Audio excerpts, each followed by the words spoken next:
출애굽기 22장 1절에서 15절 말씀. 본문의 말씀은 배상에 관한 법인데요. 각종 재산상 피해를 일으킨 사례들에 대한 처벌과 배상에 대한 내용입니다. 1절부터 4절 말씀은 절도에 대한 배상인데요. 소를 훔쳤을 때는 5배의 배상금으로 문제를 처리해야 되고, 양을 훔쳤을 때는 4마리로 갚아 주어야 하는 겁니다. 소는 가장 비싼 재산이라서 더 큰 벌금을 내었던 것이죠. 또한 도둑이 집을 침입할 때에 담이나 벽을 뚫고 들어오게 되는 것이죠. 야간에 들었을 때는 분간치 못하고 방어하다가 도둑을 죽이게 되면 죄는 무죄합니다. 3절 말씀처럼 주간 침입은 피 흘리지 않고 밝은 대낮에 대처할 방안이 있기에 도둑을 죽이면 도리어 책임을 져야 한다는 것이죠. 왜 그랬을까요? 사람의 생명이 도둑일지라도 생명이 우선임을 하나님은 백성들에게 알려주신 것이죠. 4절 말씀에 도둑질한 것이 살아 그의 손에 있으면 소나 낙이나 양을 막론하고 갑절을 배상하라 그럽니다. 2배로 배상해야 되는 것이죠. 도둑이 훔친 물건은 2배의 배상금이 부과됩니다. 4절, 7절, 9절 말씀 2배로 배상하라는 것이죠. 그러므로 여러분, 우리가 남은 물건을 탐내는 것 도둑질이죠. 우리 속에 있는 탐욕을 금해야 됩니다. 사람의 물건이나 지식이나 출판물, 복사도 우리는 금해야 됩니다. 그러므로 여러분, 우리 삶에 누구에게 피해를 끼치는 일은 결코 하지 말아야 됩니다. 6절 말씀에 불이 나서 가시나무에 댕겨 낯가리나 거두지 못한 곡식이나 밭을 태우면 불러온 자가 반드시 배상하라고 그러죠. 아랍 지역에서 실수로 불을 내어도 사형시켰는데요. 배상의 원칙이죠. 물질적 배상뿐만 아니라 마음으로도 진실한 사과가 반드시 따라야 합니다. 여러분, 남에게 피해를 끼쳤을 때 보상, 배상해 줘야 될 게 있습니까? 과거에 반드시 남에게 피해를 끼쳐서 재산상 물질에 손해를 끼쳤을 때에 우리가 해야 될 일은 보상이나 배상입니다. 여러분, 남에게 피해를 끼친 일이 있는지 생각해보고 오늘 당장이라도 미루지 말고 배상해주는 일을 해야 하는 겁니다. 7절부터 13절 말씀은 전당물의 손실에 대한 배상을 말씀하고 있는데요. 9절 말씀에는 분실물 확인에 의한 판결입니다.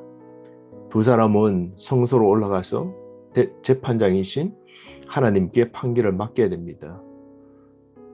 뿐만 아니라 맡긴 짐승의 손실에 대한 판결이 10절부터 13절 말씀인데요. 특별히 11절 말씀, 두 사람 사이에 맡은 자가 이웃의 것에 손을 대지 아니하였다고 여호와께 맹세할 것이요 그 임자는 그대로 믿을 것이며 그 사람은 배상하지 아니하려니와 라고 그러죠.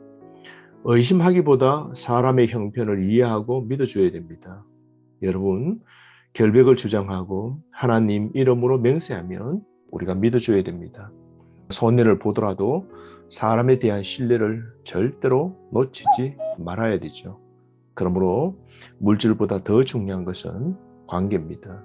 관계를 더 소중히 하고 관계를 깨트리지 않도록 그 사람이 맹세하고 그 사람이 그런 일을 하지 아니했다라고 말을 한다면 믿어주는 것, 이것이 사랑의 자세인 것이죠.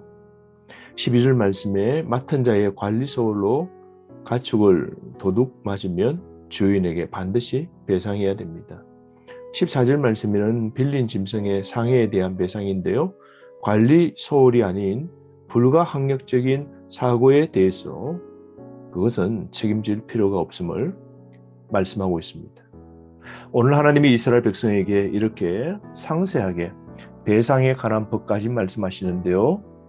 이 율법의 정신은 남에게 피해를 끼치지 말라는 하나님의 뜻이죠. 우리는 남 물건을 탐욕 내지 말고 사람의 생명이 우선이고 손해를 끼쳤을 때는 반드시 배상해 주어야 되는 원칙을 지키라는 것이죠. 그러므로 오늘 본문의 말씀은 이웃의 재산은 지키고 보호해주고 사랑해야 함을 말씀합니다. 도둑질하지 말라. 이것은 도둑질은 타인의 삶에 위기를 주고 절망으로 몰아넣는 범죄이기 때문입니다. 또 피해를 입히지 말라 말씀하셨죠. 보상은 가장 좋은 것으로 하라는 겁니다. 내 실수로 형제가 피해 입지 않도록 해야 하는 겁니다. 이웃의 부당한 고통에 침묵하지 말고 사랑을 베풀어야 되는 것이죠. 세 번째로 적극적으로 우리는 타인을 지켜줘야 됩니다. 서로가 신뢰와 책임을 지는 삶을 우리는 살아가야 됩니다. 오늘 하나님께서 변치 않게 오늘 시대에 우리에게 주신 이 말씀 기억해야 됩니다. 무엇보다 생명입니다. 탐욕은 금해야 됩니다. 손해를 끼쳤다면 반드시 배상하는 이 정신을 잊지 말고 오늘도 그런 일이 있는지 생각해보고 보상과 배상해야 될 일이 있다면 시행하는 지혜 있는 자의 삶을 사는 저와 여러분 되기를 바랍니다.